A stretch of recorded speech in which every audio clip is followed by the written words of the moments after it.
Hello everybody and welcome back. This is Carmen with Elemental Designs, and today we're going to be doing the mixed media portion of the art journaling series, which is art journaling basics. This is a follow along series, so please feel free to stop this video and gather yourself your sketchbook or your art book. Grab some acrylic paints, some sprays, grab yourself some fabric, and also some gesso, some modeling paste, some stencils. I'm going to have a full list of all the items used down below, so that you can go ahead and look at that list. If you want to go ahead and create your own and follow along, that would be awesome. I would love to see it. And if you would like to share, please use art journaling art journaling 123, so that I can go ahead and include you in a playlist that I have where I'm featuring all the artists and crafters who are following the series and are creating videos on YouTube to share with others their inspiration and motivation. That would be awesome. So pretty much what I have been showing you here is just some of the products that I'm using. Again, I'm going to be using some gessos. I'm going to be using acrylic paints. These are by Decoart and they're part of their Americana line. I'm also going to be using some modeling paste, a black modeling paste, and also my own DIY modeling paste, which you can find in the very first video of Art Journaling Basics. I show you how to create gesso and how to create your own modeling paste. In case those are not things that you have handy, do not feel that you cannot participate if you don't have those things. By all means, check out that video. They're very, very simple to create. As well as these stencils. These are all handmade stencils. Some of these are left over from when I created some die cuts and stuff like that. Some of these are made by using plastic folders and just drawing out shapes and just using an X-Acto knife to cut out those shapes. So those would be the stencils that I'm going to be using for this process. I also have here some collage items, some paper, some scraps that I'm going to be using for this, as well as some fabric and some string that I'm going to be incorporating into this page. If you have been following my series from the beginning, then more or less most of these products are things that I already explained to you. Feel free to refer to that video so that you can see more or less what some of the properties and things that they do. I'm going to get yourself a little bit more familiar with those products and their purposes. Right now I'm going to go ahead and prep my page, because since I know that I'm going to be using some sprays and I'm going to be using paint and I'm also going to be spraying water on my page, then I have to make sure that my page is protected so that it doesn't seep through, so that the colors don't pretty much damage my page. Here I'm also showing you that I also have clear gesso. That is also something that is available on the market, although I do not provide a DIY on how to do clear gesso. So pretty much I'm prepping my page and I'm using a spatula to do this. I'm just spreading it all over, and my gesso is kind of like at its final point. The jar is almost empty, so I do get a little bit of texture on there, but I'm quite alright with that because I like texture on my pages for the most part. So I'm just spreading that out, and then I'm going to go ahead and dry this and move on to the next step. So that's pretty much what you see me doing here. I'm trying to cover as much of the page as possible.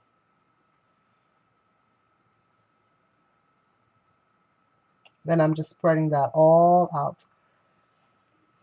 I'm very, very excited about this art journaling basics because it covers a lot of different things. It covers all different types of art journaling and just different things that you can use with some of your own, home items that you might already have available. You don't always necessarily have to go out and buy yourself, different things. I mean, of course you can't. You have to buy like paints and stuff like that. But I mean, like your mediums, like your gessos, even your matte medium, you can make, at home with some school glue and some water. There's many different things that you can create. Even your own sprays and things like that you can also make on your own, and you could also go ahead and make your own stencils. So now we're going to get into the stenciling. So for this, we're going to be pretty much using some black gesso. And if you don't have black gesso, you can make black gesso just by adding some black acrylic paint into your white gesso. And this can be even your own DIY gesso. If you're going to make black gesso from scratch, then substitute adding white paint and add black paint into it when you're mixing it. Or you can add black paint afterwards. Either way, it'll still work. If you only want to make small batches, then you can make gesso in all different kinds of colors just by adding different colors to your gesso. And you can also do the same for your modeling paste. So one quick tip for you guys, whenever you are applying, using a stencil, I know that stencils can be a little tricky because sometimes your modeling paste will go under your stencil. But a good way to sometimes avoid that is by going with the grain and not against the grain. And what I mean by that, let's say you have a stencil that has leaves. If you have leaves that are going to the left, then apply your modeling paste, in that motion going towards the left. If you have straight lines that are going up and down, then, restrict yourself to applying the gesso only in a downward motion. That way you can avoid getting it into all the other little nooks and crannies, or even getting it to go under, your stencil. Here, since I had so much of that black modeling paste left over, what I've decided to do is just go ahead and apply a little bit of that, get as much of that residue, as much of that textured paste off of the stencil by applying it to a corner of my page. And even though you can't really see much of a design, it just all adds texture to the page. So I'm okay with that because I am going to be adding paint and other things to this page. So it's quite all right. So now what I'm going to do is I'm going to dry this as thoroughly as I possibly can, so that I can go ahead and continue on to the next part of adding more. I'm going to be adding pretty much all of the stencils that I have here at hand. I'm going to be adding them all to this page. And again, at this point in time, it's not so much so that you can see them. For me, creating this page, it was more about the feeling of the page itself. Now, granted, you can go ahead and add your stencils so that they're more visible. And pretty much you do that just by keeping the colors light, or doing the stenciling after you've added the color to your page. I chose to do it in the reverse order, which means that I decided to add the stenciling first and then add my color afterwards. So you won't get to see so much of that texture, but you definitely can feel it. And you can also highlight them by adding just little paints here and there, which you'll see me do in a later part of this video. So here I'm just again adding some stenciling, and here I'm using the DIY stencil, and this is a cardboard paper. It's pretty thick, but it's not too thick, so I can definitely use this maybe once or twice, and then I'll have to toss it. You can also just use paint on them and they'll last a little bit longer. It all depends. If you're gonna spray them, then you probably get like 1 use, 2 uses tops if you're gonna spray through them, because they're paper, so it'll break down eventually. Now the plastic ones I've had for years, so that's a very good alternative. Is creating your own, creating your own designs. It could be anything from squares to lines to stars. I mean, any shape, any basic shapes that you can do in a pattern will pretty much work. And I'm gonna go ahead and add the last final of the stenciling on this. And my stenciling at this point in time has nothing to do with the page itself. I just chose to add a variety of different stencils just to show you that you can always make your own. You don't always have to go out and buy some from the store.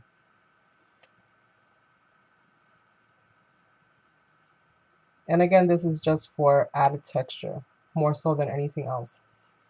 Now this video is going to be a little bit on the longer side because I was going to break it down into 3 pieces. I was going to break it down into 3 segments, but I decided to keep the video as a whole, just so that you can see the entire process in one continuum.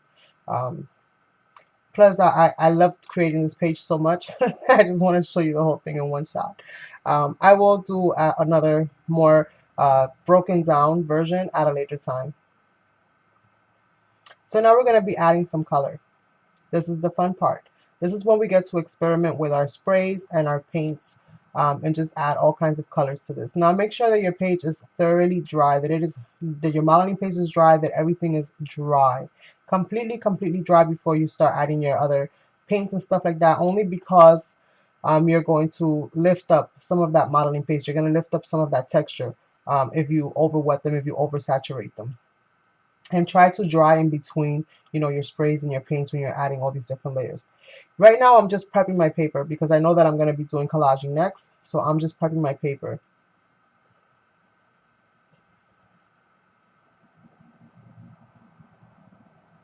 So here I'm getting my colors together. Now what I'm going to be using is blue, pretty much some primary colors like blue and yellow and white, which white is just, a universal kind of color.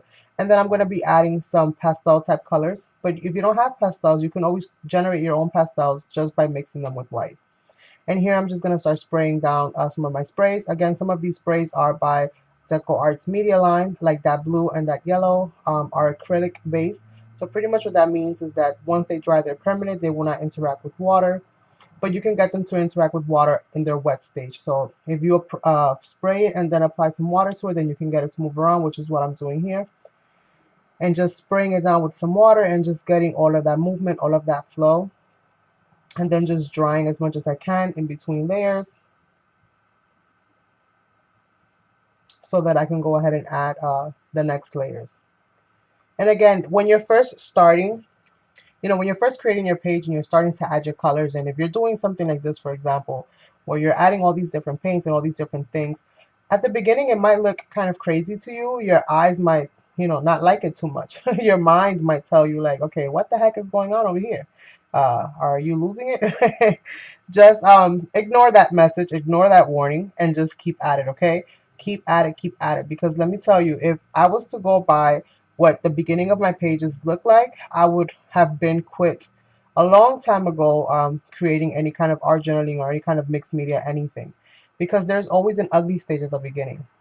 I've kind of learned to, disregard that and just kind of go ham and go crazy. Now, every now and then when you mix your colors, you are going to get what they consider to be mud. If you do have that happen to you at any point in time, just stop, dry your page, maybe apply a little bit of white and try to cover some of that up, dry that as well, and then proceed by adding more colors that will not generate mud. Um, go lighter, with the application. So here pretty much, like I said, I'm just adding some sprays and adding some paint and just dripping it down and just getting all different kinds of textures and all different kinds of things happening. I'm also going to be doing collaging over this. At this point in time, I'm not worried about my stenciling or the stenciling that I did. I am not trying to make those stencils come out from the background. I'm happy just knowing that they're there. And at a later part in the video, you'll see that I start kind of adding a little bit of paint and stuff like that over them. But again, I'm not trying to make those stencils my focal point because I just added them to add a layer and to also add some texture to the page. And I will go ahead and play back and forth with adding colors and drying them and adding a little bit more color and drying them.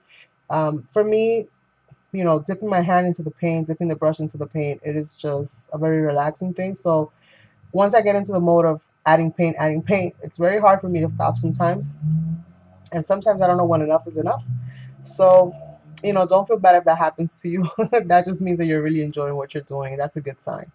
Um, so for the most part, just drying this whole thing out.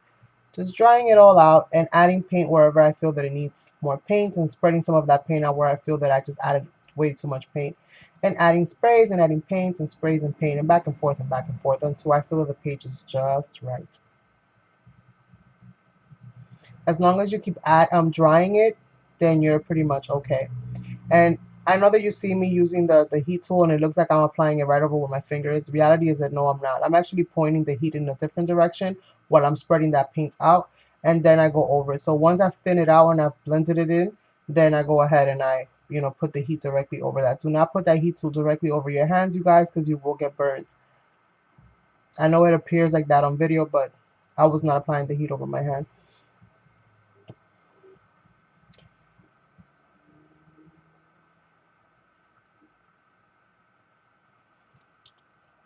So I really hope that you guys, will create and will share with us, and you'll start getting yourself, motivated. If this is something that you've wanted to do for such a long time and you just haven't had the courage to do it, feel free. Feel free to just grab yourself a book, and just go crazy. Put your heart and soul into it, if you will. Nobody has to see it if you don't want them to see it. You don't have to share on YouTube or anywhere else if you don't want to. This can be your personal little thing, or you can make it so that others can see and also get encouraged to try it. Um, and hopefully people will lose some of the fear and the stigma behind creating like mixed media and stuff like that. And they'll start seeing that it is way more forgiving than I think any other form of art in that way, that you can have little mistakes here and there, and they actually give the page more. They actually add something to the page. So here I'm going to pick out what my focal point is going to be, and I'm looking at my color pattern, which means the background that I've created, and I'm trying to see what's going to look the best with that background that I have there. And I've actually opted out for this bird. I will go through a couple more images just to see, but I really like the way that that bird and that background kind of stood out. To me, it matched very well with the colors that I already added to the page. Now you can do this the opposite way and get your focal image first and then say, okay, I'm going to build my background based on, you know, some of the colors that are in this. That's also very much acceptable. That's what's awesome about mixed media, you guys. Everything is acceptable. Everything, all different forms. You don't necessarily even have to use paint when you're creating mixed media. I have other videos where it's just focusing on other ways of creating your art journaling without even really using any paint. So now I'm going to go ahead and I want my birdie to stand out. So what I'm doing is I'm adding collage items. I'm looking for papers that I can, you know, put behind the bird, um, that'll make the bird kind of stand out more. That'll make some of the patterns, the colors on the bird kind of stand out a little bit more. So I'm doing a little bit of kind of like mental organization here. I'm not necessarily going to stick to this pattern per se, but it'll at least give me an idea of where I want certain things to be. Um, and then that way, as I start gluing everything down, then I start kind of putting it all together.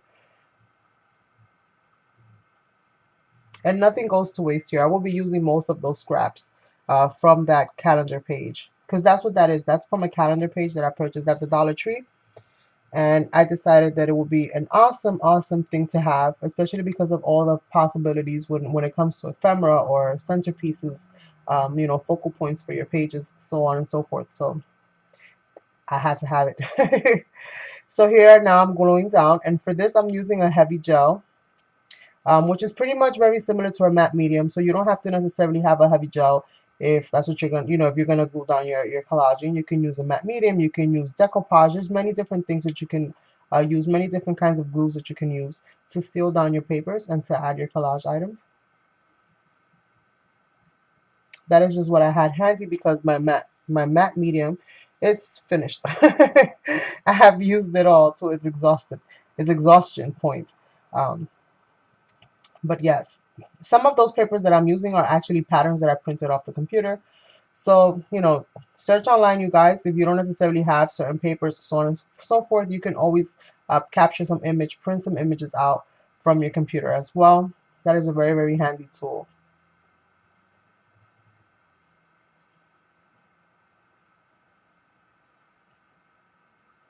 I really did love how this page came out. Like, OMG, you guys, wait till you see the ending. It's like, wow. It's like, wow. At least to me, I'm just like, oh my goodness, I'm so in love. I'm so in love with how this page came out. It's definitely one of my favorites. Now, one tip that I will give you guys, and that's just from my experience and things that I've learned throughout this process of art journaling and just, you know, applying matte mediums and glues and stuff over your page. Sometimes when you go to close your book, your pages will stick in certain parts.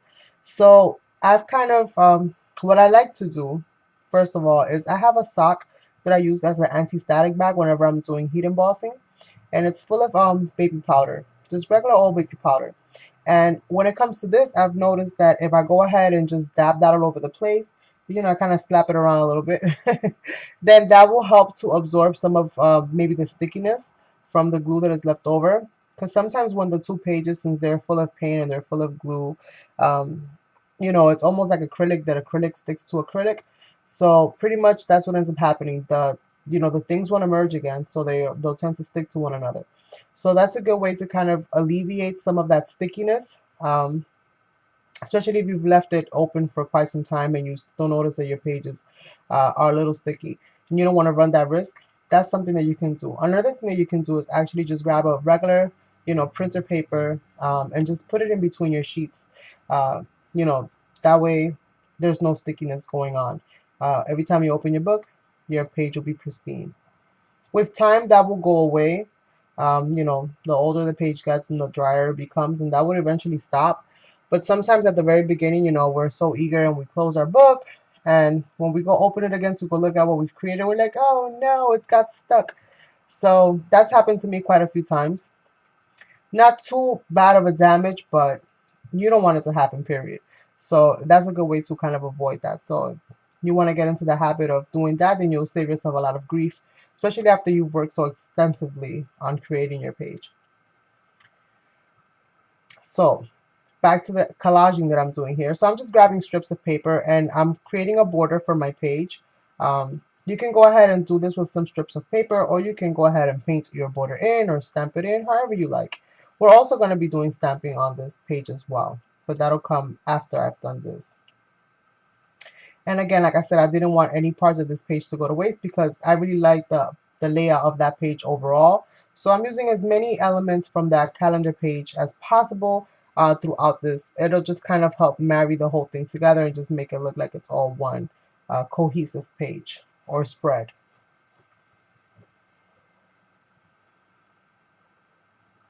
So just kind of gluing it all down and making sure that everything is nicely spread out, evenly distributed.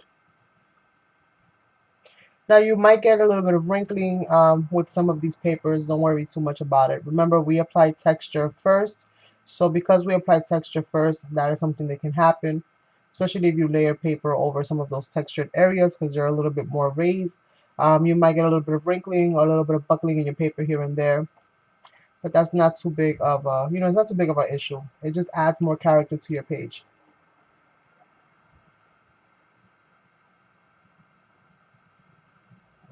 Just trying to figure out where else I can put some of these different little images. So I hope it's okay with the most of you guys that I added this page as a whole, as opposed to breaking it down, even though it is a little bit of a longer video. I decided to put it, kind of like this. So I do hope that you guys will like this video and definitely give it a thumbs up. And I hope that you'll share, in your Facebooks and in your Instagrams and in your social media, and let them know that you guys are also participating if you are in the art journaling basics. And if you feel inspired to share, I would love to see. So I would greatly appreciate it if you put a link down below to your video. I would love to see it, and I would love to add it to my playlist where I'm featuring all the other artists that are, kind of creating.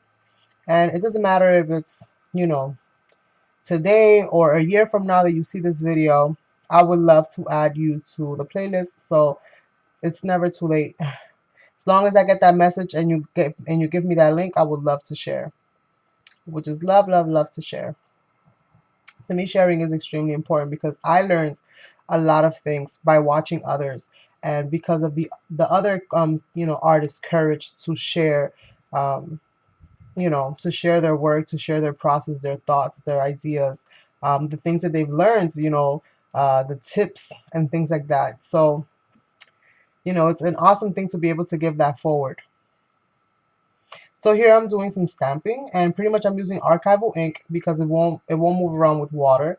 So I'm using an archival ink, and I have a little tin where I have like little background stamps, like stamps that I can go ahead and stamp with my hands because they either don't have a stickiness to them no more, or I just prefer to use them that way. So I kind of have those in a little tin, and it's not many of them, but it's a few that'll pretty much get me by, and it'll just help me to add a little bit of texture.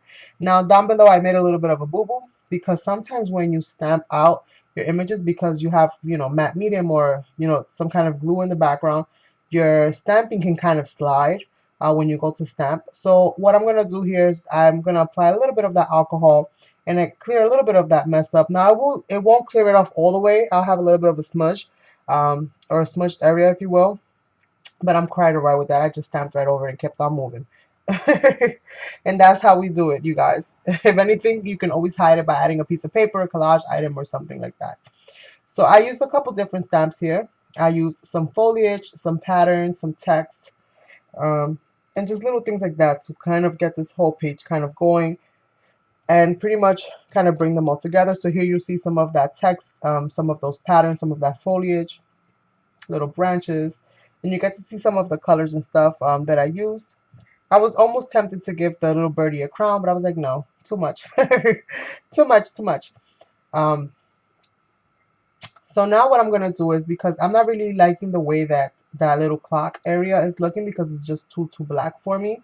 It didn't really like show through the way that I thought it was going to show through. I'm going to go ahead and just go over it with a little bit of white. Um, just to kind of bring it back into the background, like, kind of hide it a little bit. And just kind of play around with some of those raised and textured areas by just dabbing my finger very lightly, making like a really thin coat on my fingertip. Then I could just go ahead and just kind of go over the raised areas and not so much, into the backgrounds unless it's something that I actually want to do purposefully. This is something that you might or might not experience depending on what kind of modeling paste and stencil you're using. The black on the gesso was just too much for the lightness of the page overall, and that's kind of why I didn't really like it. So here I'm just kind of using some of the same colors that I used throughout the page just to kind of incorporate that over that and just kind of blend that out a little bit more. And I'm just drying in between so that I don't mix too much of the color, because I want these colors to kind of stand out, you know, on their own, if you will.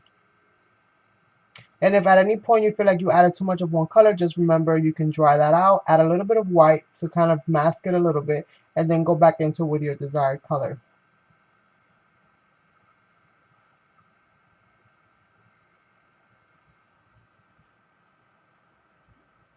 So just doing a little bit of finger painting. Finger painting is always fun. Finger painting is always fun. It's a little messy, but it's always fun.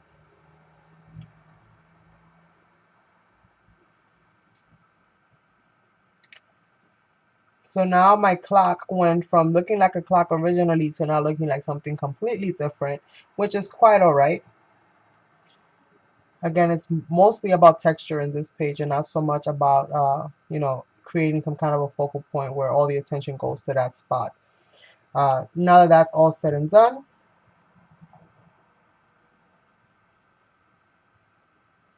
well, almost all said and done, I see that I'm still adding. I'm still adding, you guys. I guess a girl is never satisfied. So for the most part, I'm just gonna, you know, dry off my finger as much as possible. I'm gonna add a little bit of white here and there, just because I incorporated into that clock area. Now I feel like I have to incorporate it a little bit of it into the rest of the page, and just lightly kind of adding some. Now I'm going over some of those textured areas just to kind of make them stand out a little bit more. So I know now that wherever I have a little bit of white is because I have a little bit of texture. I have some stenciling behind there somewhere. And mainly because, again, I want some things to kind of like just pop out a little bit more. So just kind of adding a little bit of white just to kind of brighten up the page even further.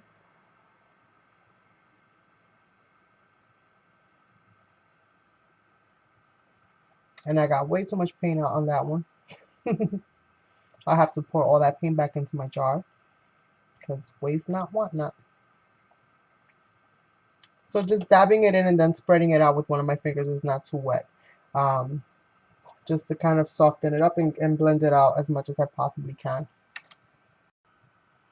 And we are almost done with this page. We're a few minutes, like maybe 5 more minutes away from being completely done with this page for the most part.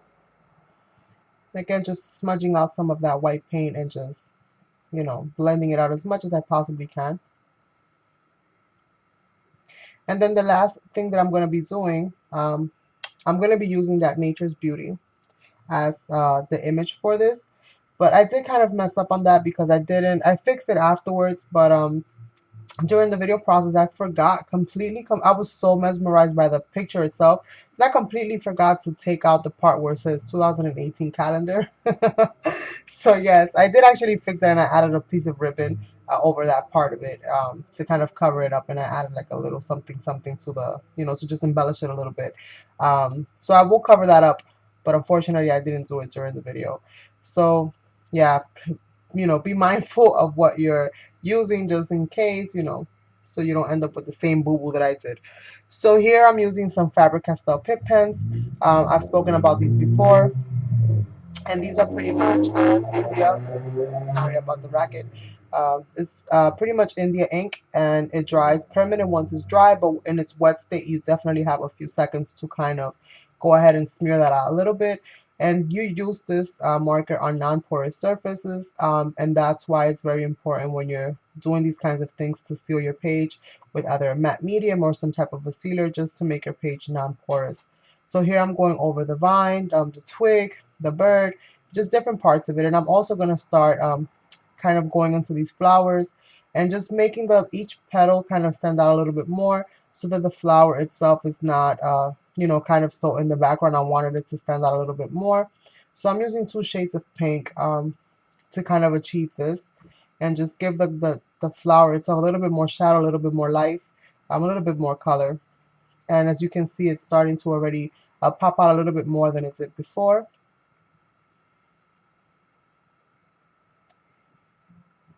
And again, just using two different pinks to achieve this. You can probably do this with any of your water-based markers. I don't necessarily think you could do this so much with alcohol markers, but definitely like with your water-based markers, because you can spread those out a little bit. And you just, kind of add a little bit of water, especially if your surface is already protected with either some kind of a sealer, then you can definitely play with that a little bit and just get them to kind of stand out a little bit more. So a little bit goes a long way.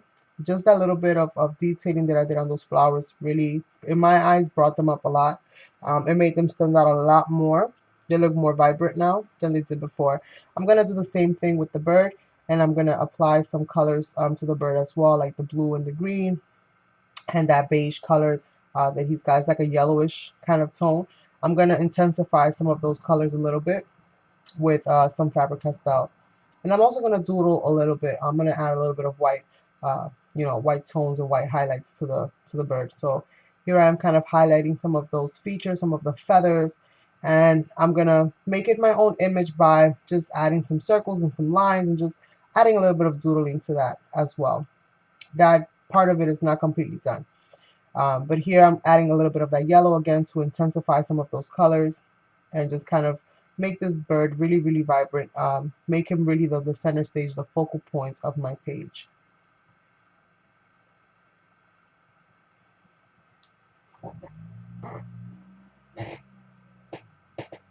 And again, just lightly adding and blending, adding and blending, adding and blending, and that's pretty much how you achieve that. You might be able to do with alcohol markers, but alcohol markers dry way, so like they dry too fast, so it really doesn't give you that much time to blend anything out or thin out that color. So here I'm adding a little bit of elements to the bird feathers, and I'm adding some little dots and some little lines and just really making, like I said, this image my own. And you can do this pretty much to any of your images when you're working on them, just to change it up a little bit so that it doesn't stay exactly as it was. This is a good way to practice your doodling, and it just adds, it just adds a whole nother level to the bird itself. I really, really liked how the bird looks after I was done with all of these little things.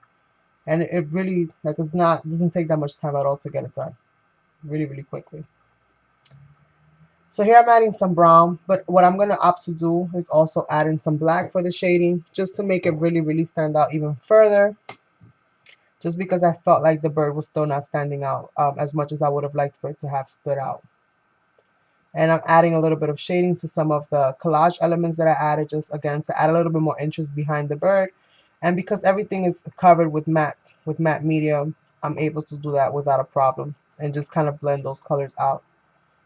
So just apply and blend with your finger, and you're good to go. I'm also going to add some doodling to the twig itself. Well, to the branch, not the twig, to the branch. And I'm adding some little lines and some dots, little lines and dots, just to kind of create a little bit of a pattern on it and not have it be so kind of bland. And I do this all the way, throughout the whole entire branch. And now I'm going to go in with some black. And again, same method, apply and smudge, just to make it stand out a little bit more than what it was standing out before.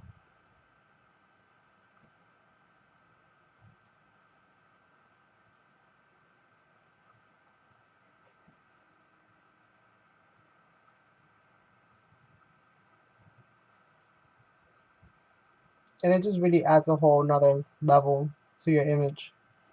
It really separates it from the background. It gives it its own little space.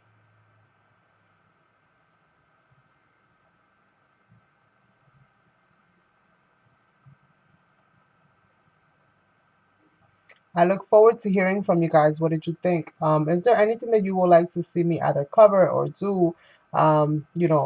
Any suggestions, recommendations, any kind of page that you would like to see me do? I'm always open for suggestions, and I love hearing your ideas. Definitely leave them down in the comment section down below. I look forward to hearing from you. And we are just about done with this page. The only last things to do is now add my little sentiment, which is nature's beauty. And that's what I'm going to be using as the sentiment for this page. and I'm just fuzzy cutting, you know, with my hands. I'm not even fuzzy cutting with the scissor. I'm just ripping it all off because I like the raw edge of it. And then I'm using my fabric to kind of create like a little nest, make it look somewhat like a nest, if you will. That was my idea behind it anyway. It might look like a nest, it might not look like a nest. I'm quite alright with that. So again, with the matte medium, with the gel medium actually, and I'm applying that and sealing that all up. And then I'm going to go ahead with the gel medium as well and just add the gel medium and kind of add and kind of encapsulate the little stain. So I don't know if you guys can see that too well, but it says 2018 calendar. So yeah. Oh my goodness. Once my page was completely dry and I went to go glance at it, I'm like, oh no, I forgot. But it's okay. I fixed it afterwards, and now it looks beautiful and flawless. And I'm also going to grab some of the string that I had as well, and I'm just going to make a couple little swirls here and there on this page. And then this page will be pretty much done. You can do this with thread. You can do this pretty much with whatever you like. I just had that string handy because I've been working on some lap books, so I just had that available. So I just took a little piece of that and kind of just added little things here and there. Again, it's all for texture. It's not necessarily because it does anything, because it doesn't necessarily add anything to the page, but it also doesn't take anything away from it, in my opinion. Sometimes less is more, and sometimes more is more, and you need more. So I hope that you guys have enjoyed this page. Definitely subscribe to my channel if you haven't done so already. Hit that little bell because I do come up with random little things here and there throughout the week. I'm always uploading something. Follow me on my social media, which is at Design Elemental, which is on Instagram. I would love to follow you back and check out what you do. And I hope you enjoyed, you guys. Goodbye.